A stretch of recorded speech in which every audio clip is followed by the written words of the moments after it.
Comscore Talks en español. Los desafíos más complejos del ecosistema digital.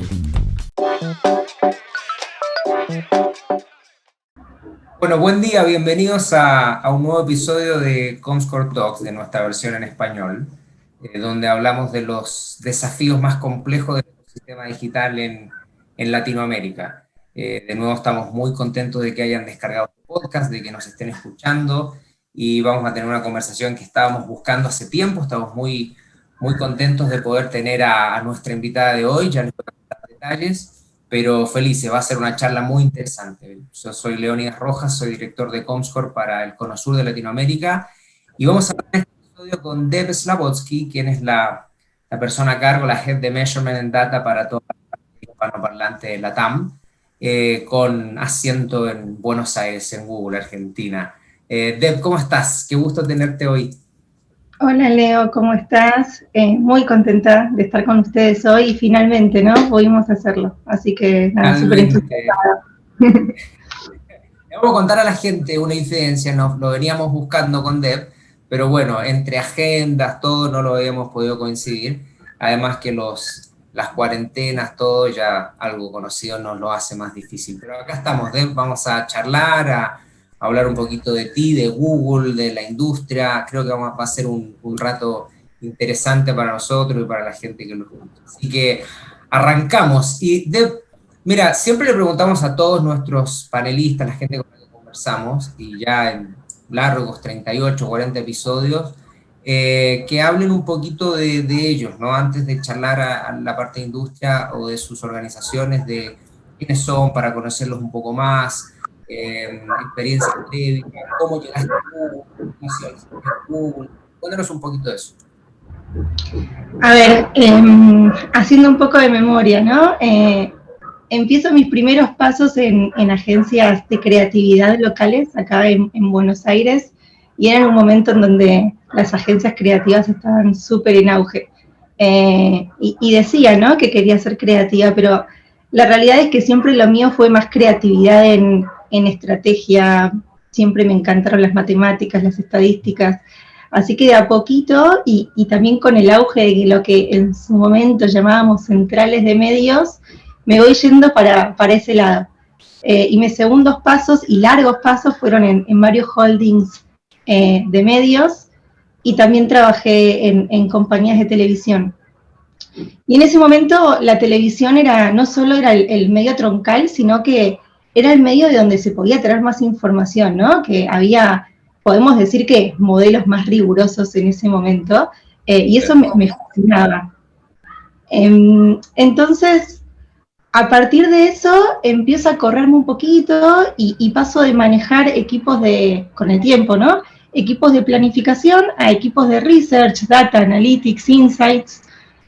Y la realidad es que, acompañado a eso, en realidad empiezo a estudiar un montón de cuestiones, ¿no? Sigo estudiando, hago mi MBA, sigo estudiando estadística, business intelligence. ¿Estás haciendo ahora el MBA? No, lo terminé hace varios tiempo atrás. Sí, pero algo interesante que puedo contar es, en uno de los primeros posgrados que hago de business intelligence, era la única que venía del lado de negocio, ¿no?, de marketing.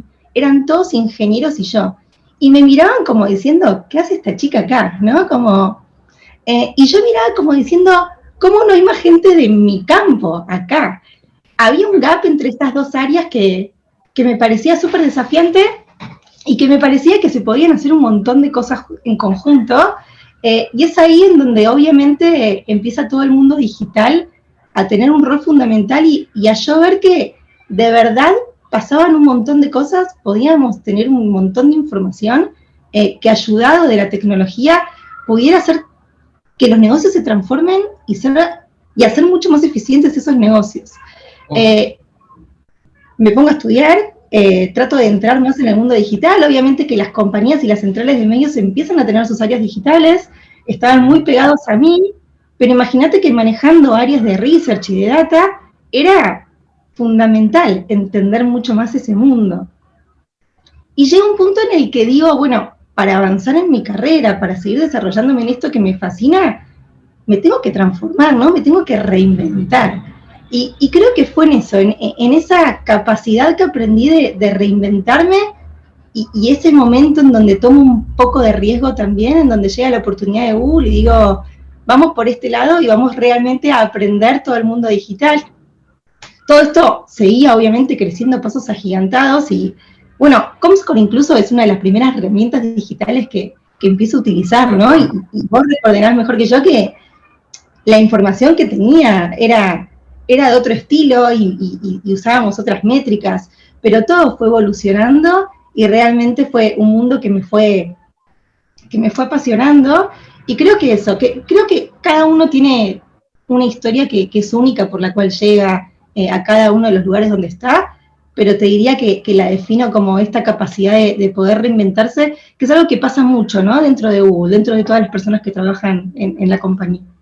Sí, y además es una industria que necesita esa reinvención, porque yo creo que la llegada de a ver, los datos creo que siempre estuvieron, ¿no? Y hay incluso es más, yo creo que hoy día hay más abundancia de datos que nunca.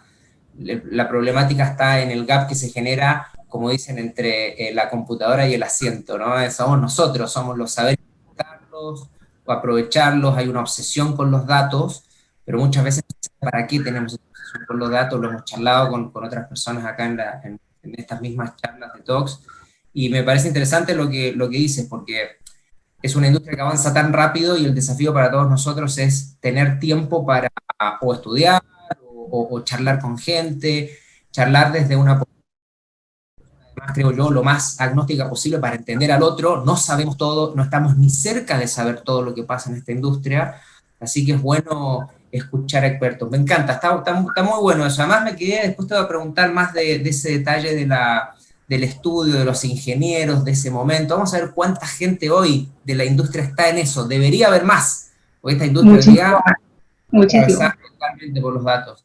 Bueno, todas las carreras de data scientist, ponele. Yo digo, si yo No, hubiera tenido eso, lo hubiera estudiado de una, pero en ese momento no era tan normal, ¿no? Uno o estudiaba estadística o estudiaba ingeniería, claro. estaba más dividido. Yo creo que hoy día no necesitas ser un estadístico con un doctorado en estadística para meterte en Business Intelligence o Data Scientist, porque también se pueden aprender un poco los conceptos de hacia dónde va Data Science, qué puedes obtener desde ahí. Yo creo que los que estamos quizás en una posición más de negocio, necesitamos empezar no a meternos en el hilo fino de la data, pero qué podemos sacar de ahí y cómo podemos proyectar. Ese también es el rol. Pero bueno, ahí podemos desviarnos y hablar 2 horas.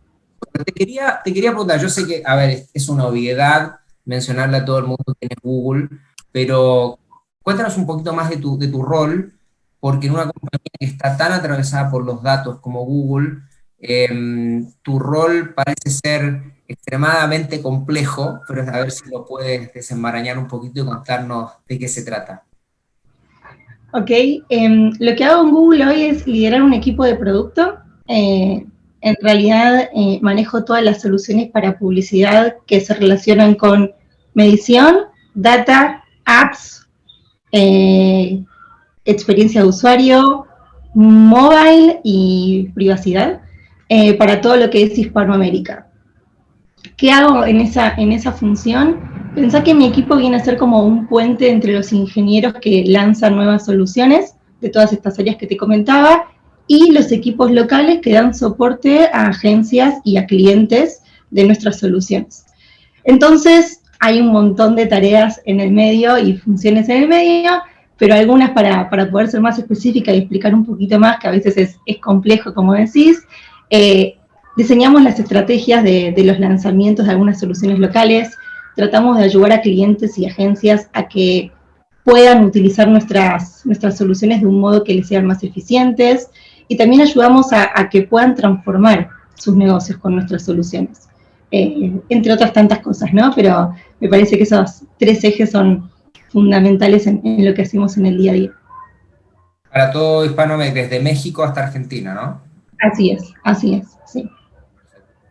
Y el tema de las métricas, desde el punto de vista, porque las métricas digitales, creo que Google también tiene una preponderancia interesante a través del ecosistema de video, que se hace cada vez más líquido también por YouTube. porque empieza a penetrar también hacia la televisión conectada, ¿viste? Ahí se empiezan a mezclar esos mundos, ¿no? Tú hablaste que en algún momento venías del palo de tele, y hace 5 años atrás hablábamos de tele, digital, y hoy día parece que están tan entremezclados, se entremezcla el audio también. Para el ecosistema de publicidad digital, publicidad en particular, ¿sientes que hay una relevancia, el ecosistema toma relevancia respecto a las métricas, o todavía, y se han ido ampliando esa gama de métricas desde compañías como Google o compañías más con cierto rigor metodológico, o todavía la industria sigue muy enganchada en métricas básicas de hace 5 o hasta 10 años atrás? ¿Cómo lo ves? ¿O lo ves como una pirámide donde la punta sí está innovando y hay una base donde todavía está muy old fashion, si se quiere, ¿no? ¿Cómo lo ves? Es una buena pregunta, creo que depende, ¿no? Pero también creo que todas las compañías que se empiezan a dar cuenta que pueden setear muy bien su objetivo y después ver en métricas si están logrando ese objetivo o no, empiezan a realmente darle una relevancia fundamental a lo que son las métricas. También están aquellos que todavía tal vez no lo logran y entonces siguen viendo esas métricas básicas, ¿no? Estamos hablando de un CTR, de un CPV, en donde no encuentra el punto de conexión tal con el objetivo de negocio, tal vez lo encuentra con un objetivo mucho más táctico de una campaña. Pero realmente cuando nos damos cuenta que, sobre todo las métricas digitales, varias métricas también, pero sobre todo las métricas digitales, que tienen un lindo beneficio, que es poder ver en tiempo real si estamos alcanzando, si estamos logrando lo que queremos hacer o no, y con eso entender si el negocio va bien o si no, ese es el punto en donde al darnos cuenta de que nos marca el paso y de que podemos aprender de eso, adquiere mucha más relevancia. Entonces, me parece que depende, pero una vez que encontramos cómo traducir nuestros objetivos de negocios en lo que es las métricas, creo que es un camino de ida, ¿no? En donde cada vez se mejora más y se perfecciona más. Le preguntan mucho al equipo de Google, los clientes, de cómo conectar esas métricas de negocio, o cuando vuelven contigo, te cuentan esa experiencia que en general son el 90% de sus requerimientos son súper tácticos y parece que no estuvieran viendo de aquí a un año o el equity de esa misma marca, si estamos hablando de un anunciante en particular. Porque eso es bien interesante, ¿eh? Yo creo que no lo habíamos charlado antes, de esa visión que parece tan obvia de conectar con el negocio, y que es tan obvia pero que no se da. Sí, yo creo que la mayoría de las compañías se ha transformado un montón en ese sentido, que tal vez no vemos todavía la transformación en tecnología tanto, que ahora vamos a empezar a verla cada vez más, pero la transformación en cómo entender su negocio y cómo entender las métricas sí se fue dando y mucho en los últimos años. Te diría que separaría las cuestiones en tres. Tenés por un lado los objetivos de negocio, que es lo más importante y lo que queremos lograr. Tenés por el otro lado, que hablábamos recién de la data, ¿no? La información. Y después las métricas. Y a lo que voy con eso es que hay muchas veces que tenés compañías en donde no tienen información y quieren setear una estrategia para poder empezar a tenerla, pero hay otras en donde hay un montón de información, ¿no? Creo que todos los que trabajamos con data alguna vez nos perdimos en grises tratando de crear un modelo porque nos divertía, pero perdiendo un poco de vista cuál era el objetivo. Seguramente los que me entienden en eso, seguramente usaron el modelo para otra cosa, pero saben que fue experiencia y entender que es súper importante no perder de vista ese objetivo para que la información sirva hacia la meta que queremos lograr. Y ahí es donde realmente podemos setear métricas, ¿no? Si las tres cosas no funcionan de una forma homogénea, se hace muy difícil o no se entiende para qué lo estamos haciendo.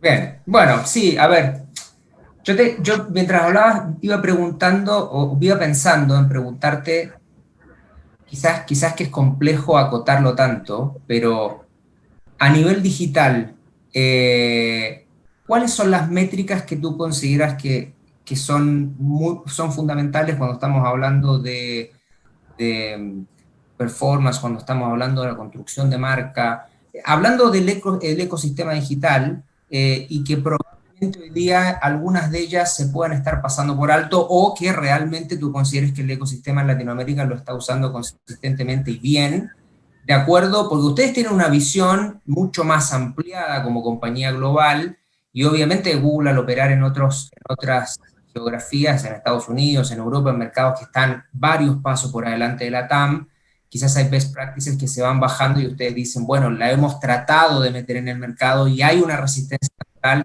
o no. ¿Cuáles son esas? Porque ahí vamos iluminando un poco a la gente que nos va escuchando de, mira, qué interesante, no lo pensé, o ya me lo pichó mi agencia o mi proveedor tecnológico y no quise, o sí, adelantado, la escuché de él y yo lo vengo haciendo hace tiempo.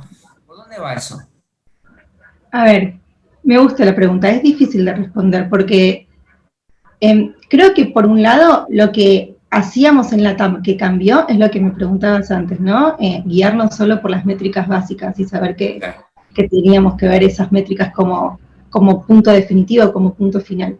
Pero poder proponer una métrica clave, única o mágica para cualquier tipo de cliente se me hace súper difícil. Pero justamente por eso, ¿no? Porque estamos aprendiendo que según el objetivo vamos a tener que setear esa métrica que nos permita entender realmente nuestro negocio y la naturaleza de nuestro negocio. Y ahí, obviamente, que sí, te puedo dar algunos ejemplos. Si tenés una marca nueva, por ejemplo, ¿qué vas a buscar? Y bueno, seguramente vas a buscar tener mayor reach a una frecuencia determinada. La métrica final va a ser poder medir el conocimiento de la marca. Y en una instancia posterior va a ser medir la favorabilidad de la marca, seguramente. Ahora, cambia si, por ejemplo, tenés un retailer, y obviamente que estoy generalizando porque además de estar en una vertical específica, obviamente que cada cliente tiene su naturaleza y sus objetivos en particular, ¿no?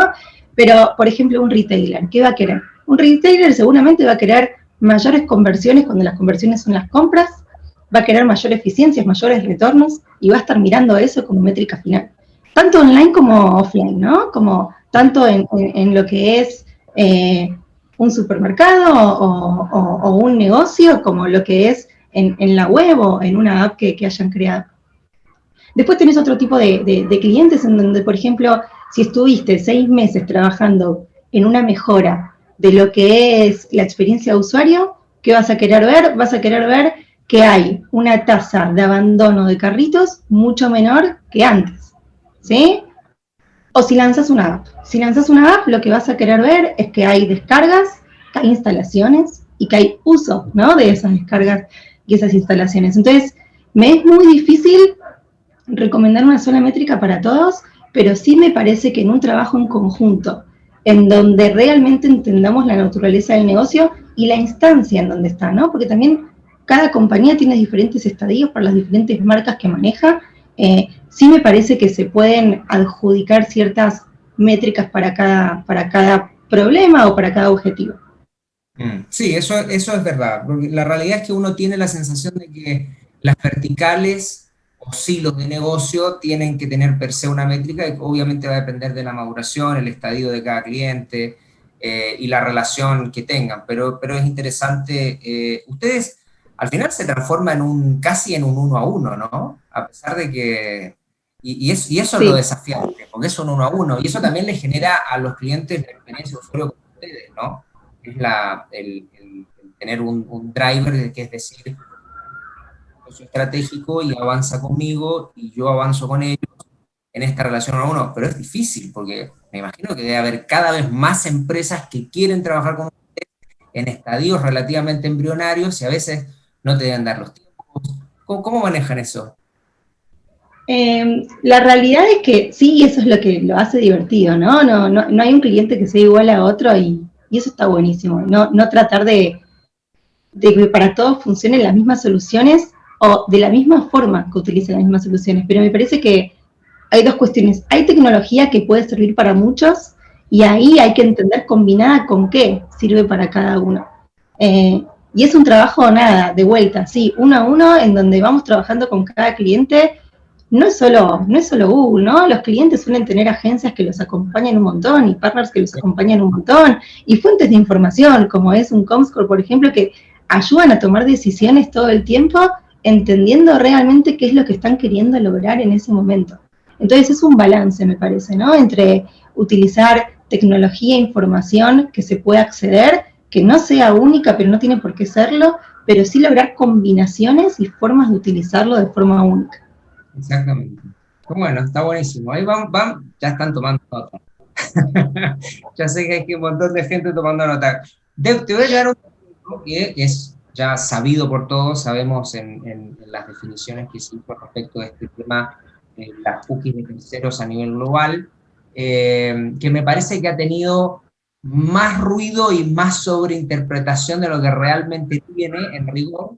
Creo que no hacemos como un ecosistema que se ha vuelto un poco paranoico respecto de un mensaje que cuando uno lo desmenuza un poco más, tiene un cambio, pero no necesariamente es un giro en 180 grados. Y es todo este tema de la deprecación de las cookies por parte de Chrome.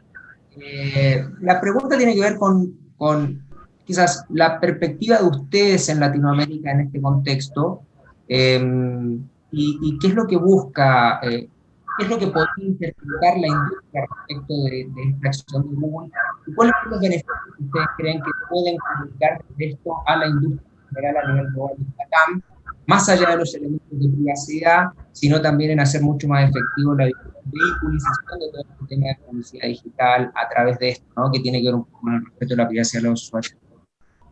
Vamos a entrar un poquito en ese hilo fino y a ver cómo nos cuentan de tu vereda. Ok, a ver, mucho que contar. No puedo decirle dos, sos la primera persona que lo pregunta, porque obviamente es una pregunta del momento, ¿no?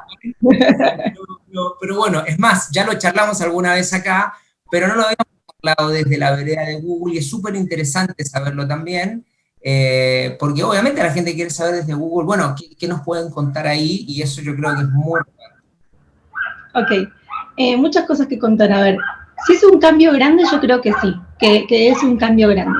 Pero de todas formas no es algo que va a pasar hoy, sino que estamos teniendo visibilidad de lo que se viene. Y creo que siempre eso es bueno, ¿no? Porque nos ayuda a todos como industria a empezar a prepararnos.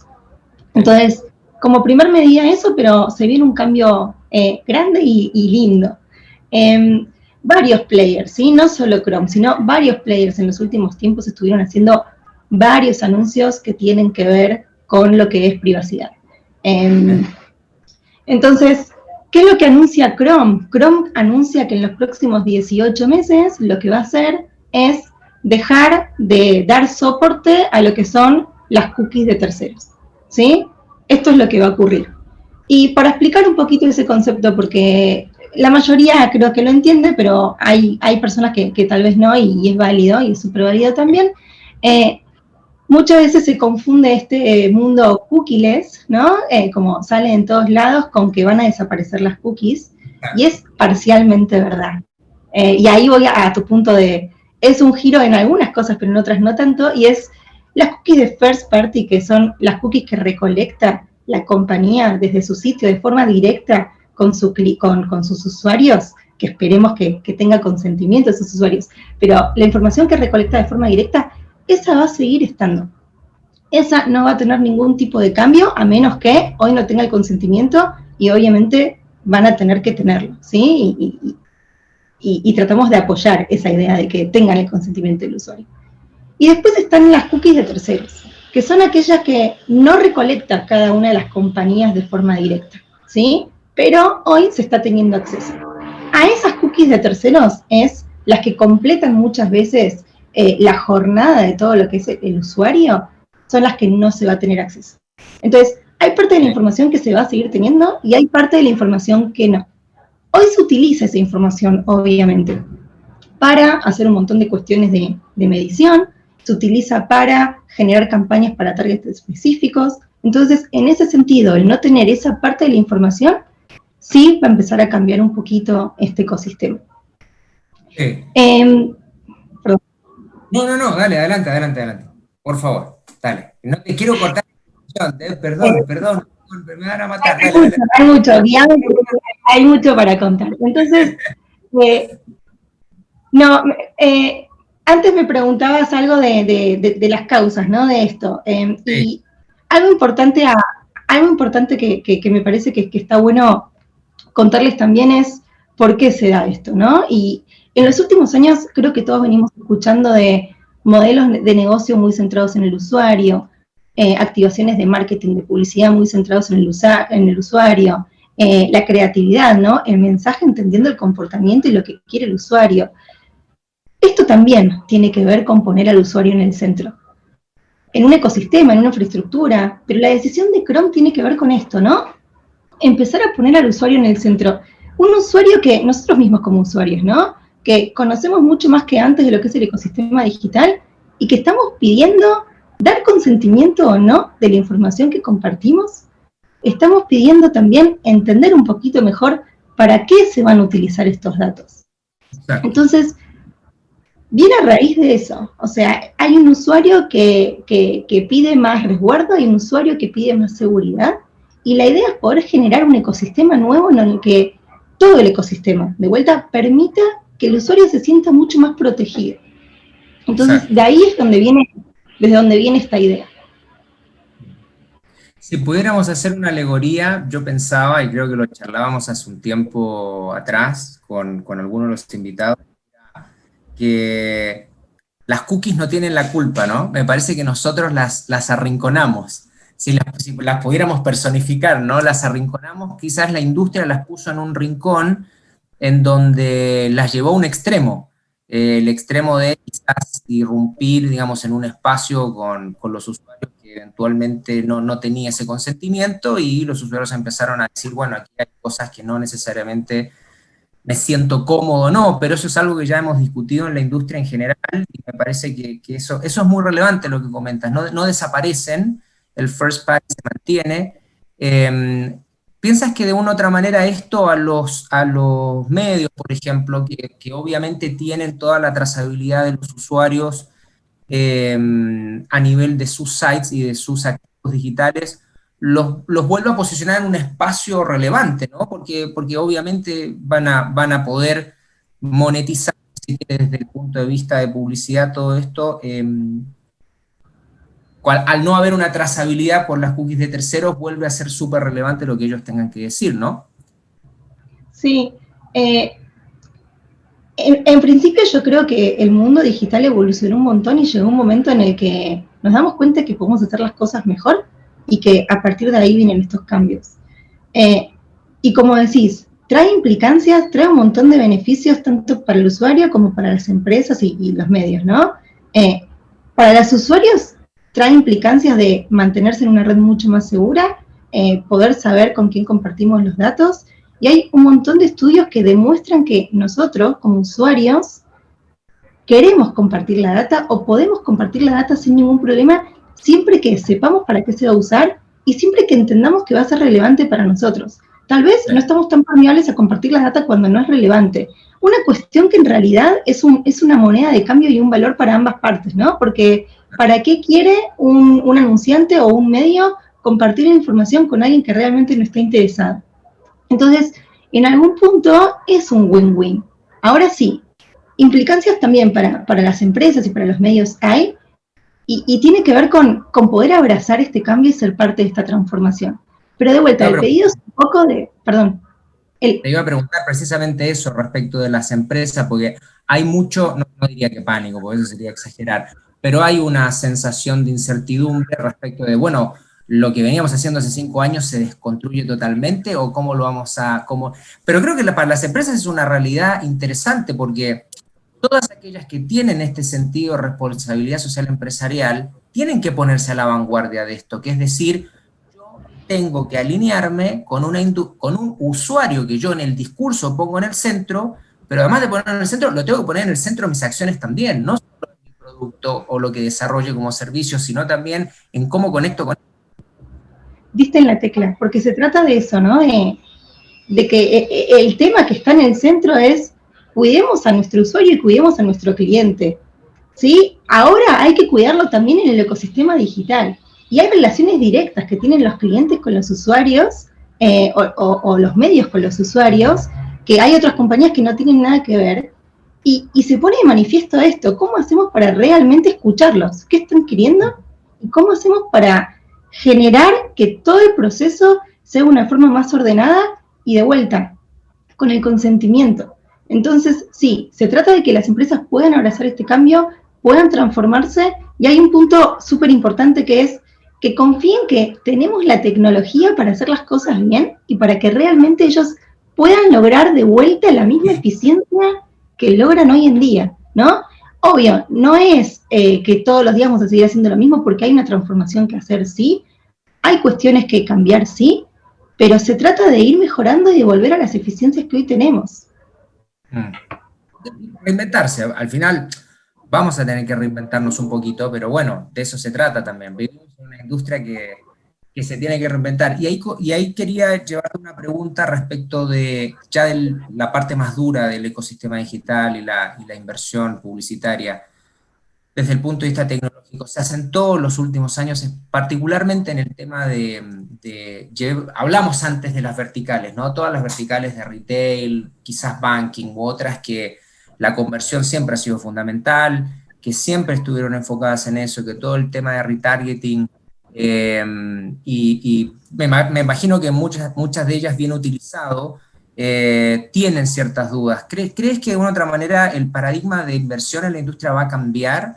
¿Vamos a volver a algo más embrionario como el contenido, el contexto, o vamos a seguir en esta misma jornada centrada en el usuario, pero buscando ese performance que en los últimos años creció como la espuma, o vamos a ver un mix? Te lo pregunto desde mi ignorancia también, porque me gustaría entender si el contenido van a volver a ganar una relevancia superlativa acá, ¿no?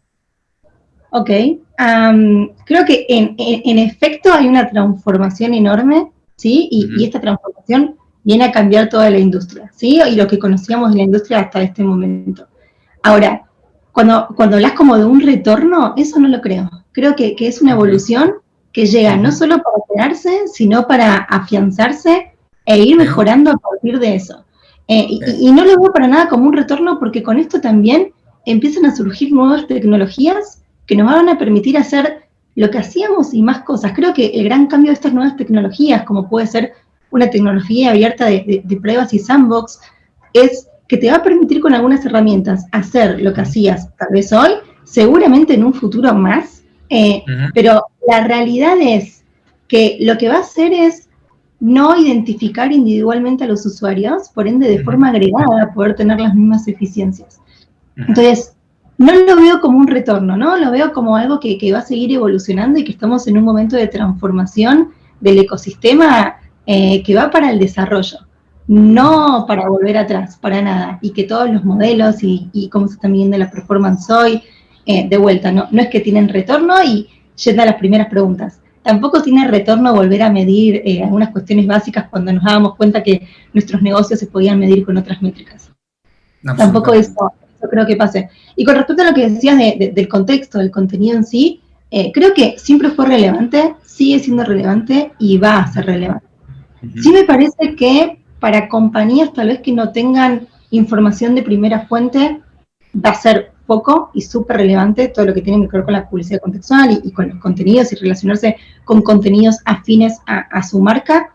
De todas formas, mi recomendación es que todas las compañías empiecen a trazar su estrategia de información de primera fuente, de data de primera fuente, incluso algunas que por la vertical y por la naturaleza de su negocio es un poquito más complejo que aquellas que tienen información transaccional por la dinámica de la industria en sí, ¿no? Sí, me sacaste la pregunta de la boca, porque te iba a preguntar de eso, bajar esto a ciertas recomendaciones, sobre todo los anunciantes. Yo diría que las agencias y los medios, digamos, también están en esta búsqueda y en entendiendo este nuevo, no sé si es un paradigma nuevo, pero este cambio que supone y que propone la industria. Creo que los anunciantes en algún punto se pueden sentir un poco más desamparados, si se quiere, ¿no? No creo que sea tan así, pero de una u otra manera están en busca de más respuestas concretas. Ahí mencionaste algunos puntos bien interesantes respecto de la data de fuentes primarias, el first party que ellos puedan manejar, empezar a usarlo. ¿Cuáles serían 2 o 3 recomendaciones interesantes que tú les darías a ellos, además de esta que diste ahora, que me parece que es súper relevante? A ver, hay varias, ¿no? Primero, como decía, si antes de empezar con las recomendaciones puntuales, es tranquilidad. De vuelta, tenemos visibilidad de lo que va a ocurrir. Esto no va a ocurrir hoy, no ocurre mañana ocurre en unos meses, largos meses, ¿no?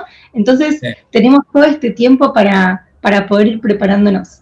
Y déjame repetir, tener objetivos súper claros, trazar una estrategia de data de primera parte, creo que va a ser súper importante. Hay otro punto que no lo comentamos tanto, que tiene que ver con algunas empresas que no tienen información y otras que tienen muchas, pero no logran integrar esta información.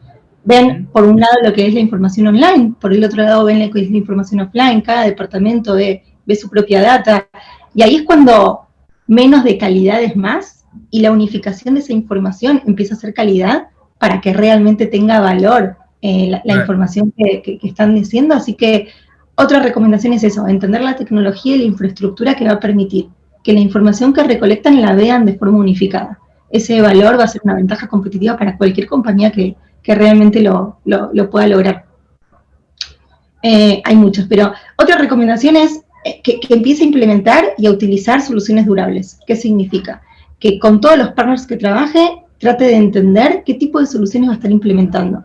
¿Y a qué me refiero con durables? Son soluciones que de verdad están privilegiando la privacidad, que tienen consentimiento, que de verdad una vez que implemento, y una implementación te puede llevar 2 días, otro tipo de implementación te puede llevar 6 meses, pero va a ser para el largo plazo, o tengo que estar implementando todos estos 6 meses para que después me digan no sirve más, o no avala este nuevo ecosistema que todos me parece que queremos crear. Entonces, ese punto también es súper importante.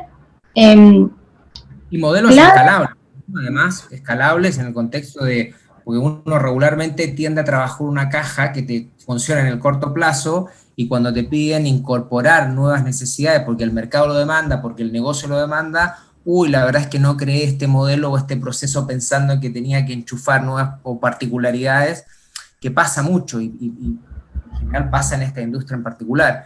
Y tocaste el tema también de cross media, de la capacidad de empezar a integrar on y off, y no reinventando o inventando un botón que no exista a nivel global, pero al menos sí teniendo ciertas bases consistentes, ¿no? Sí, y ahí te diría, se me ocurren 2 cosas con lo que acabas de decir, ¿no? De estos modelos que funcionan a corto plazo y no a largo plazo. Vamos a empezar a escuchar mucho de información modelada. No es nuevo, digo, ya usamos información modelada, pero al no tener cierta parte de la información, lo que son los aprendizajes automáticos y los modelos de aprendizaje automático nos van a poder ayudar un montón a cubrir esas brechas de información que no tenemos.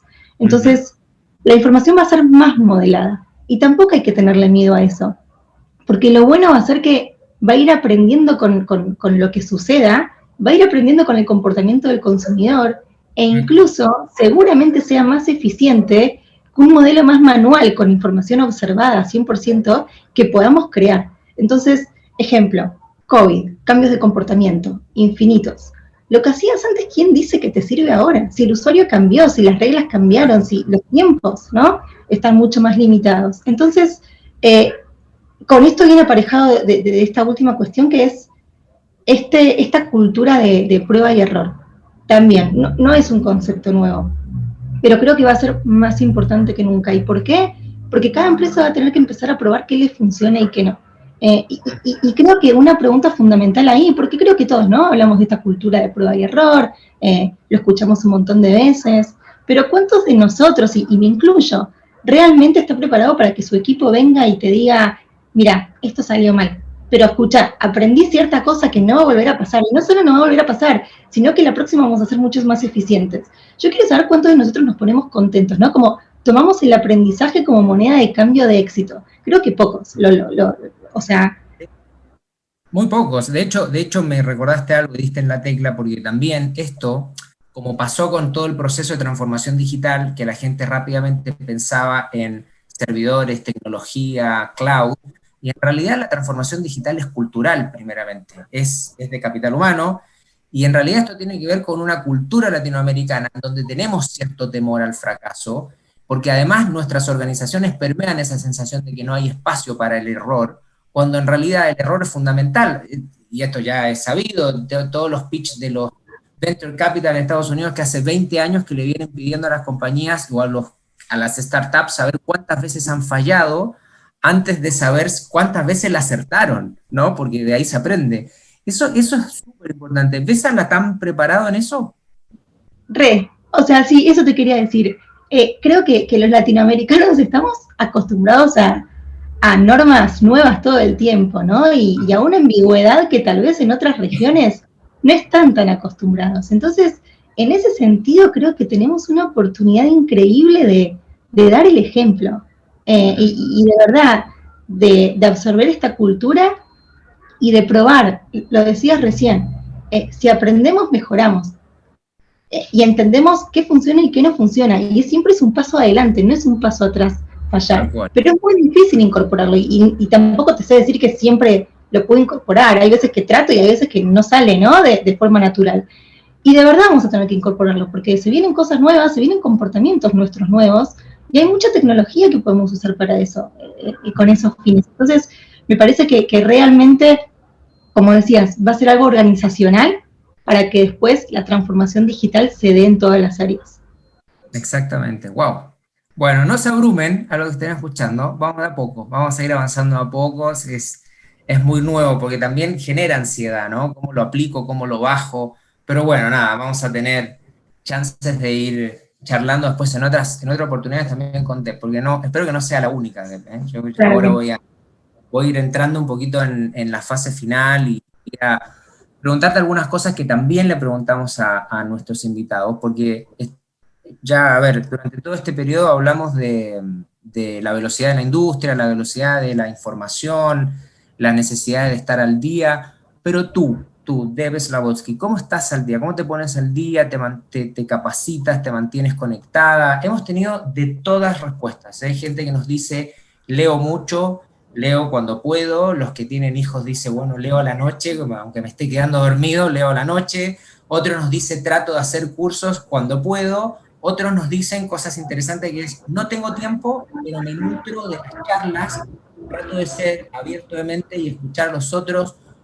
Otros dicen, la verdad, leo lo que puedo. Por dónde vas tú? ¿Por dónde va lo tuyo? Ok, hay un mix de todas las cosas que comentaste, pero sí soy una persona que le gustaría leer, escuchar y ver más de las horas disponibles que tengo. Con chicos, obviamente, se complica más. Obviamente. Con chicos chiquitos, más todavía. Chiquitos en cuarentena, más todavía. Pero lo logro. Creo que no, una clave es tener esa curiosidad y no tomarlo como un trabajo, ¿no? Entonces, a partir de ahí es que uno se empieza a hacer el tiempo. Trato sí de ser muy selectiva, digo, de por momentos dedicarle a un tema específico que me esté interesando. Incluso si es algo más relajado, y hasta leer una novela o algún tipo de libro que quería leer. Pero sí hacerlo como por momentos. Tratar de elegir las prioridades de los temas por momentos. Y voy a confesar también que tengo un lugar en donde voy guardando links pendientes. Trato de que no sea un cementerio de links, ¿no? Y trato de ir viéndolos. Mucha lectura antes de irme a dormir. Trato también de no quedarme dormida y tengo intentos fallidos, ¿no? De 2 o 3 veces que intenté ver algo, obvio, como todas. Y decías algo fundamental también, los otros. Creo que en Google una de las grandes y lindas cosas que tenemos es mucha gente muy bien informada, muy actualizada. Entonces, no sé, charlar con mi equipo todos los días, son talentosísimos. Entonces, ellos me informan, ellos me cuentan también, es recíproco.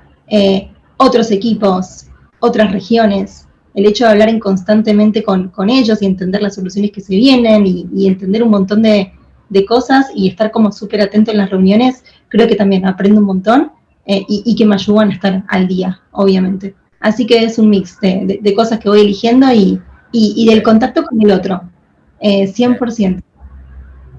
Sabes que ya 3 o 4 de los últimos entrevistados me mencionaron una palabra que yo se las quiero dejar a todos, si es que la quieren recoger, curiosidad.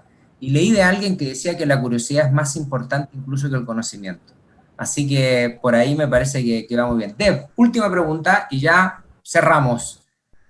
Los próximos 12 meses, proyecto, algo que quieres hacer con Google, sola, digamos, no sola, digo, en familia, no aparejado al trabajo, en ambos, ¿por dónde va? Algo que dice cuando te mueve la panza, que dices, esto me gusta, estoy súper entusiasmada con hacerlo.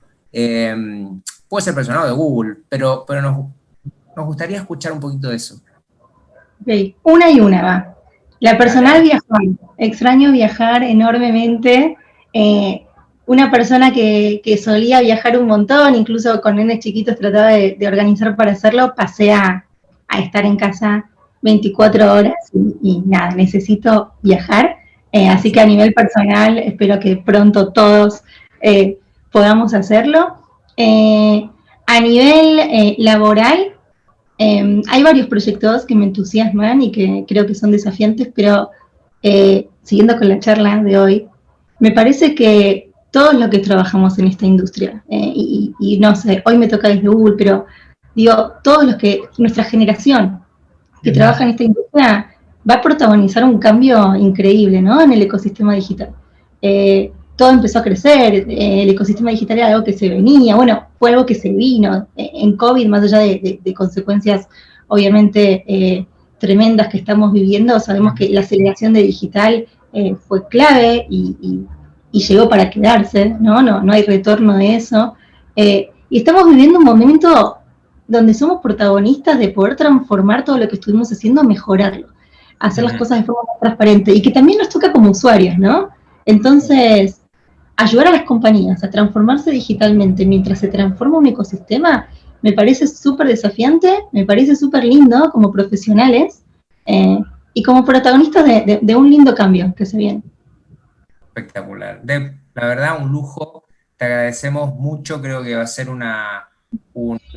estoy seguro que está haciendo hoy un podcast, una grabación para los que lo estén viendo también, súper interesante. Volcaste conceptos que además de claros, creo que mucha gente quería recoger, que es además súper interesante saberlo de una profesional como tú y desde Google. Así que es, como decimos, un win-win. Y nada, te queremos agradecer por hacerte el tiempo. Sé que tu agenda vuela y aún así te lo hiciste para estar con todos nosotros acá. De verdad, gracias. Gracias a vos, Leo, por la invitación y cuando quieran. De verdad, un placer haber estado acá.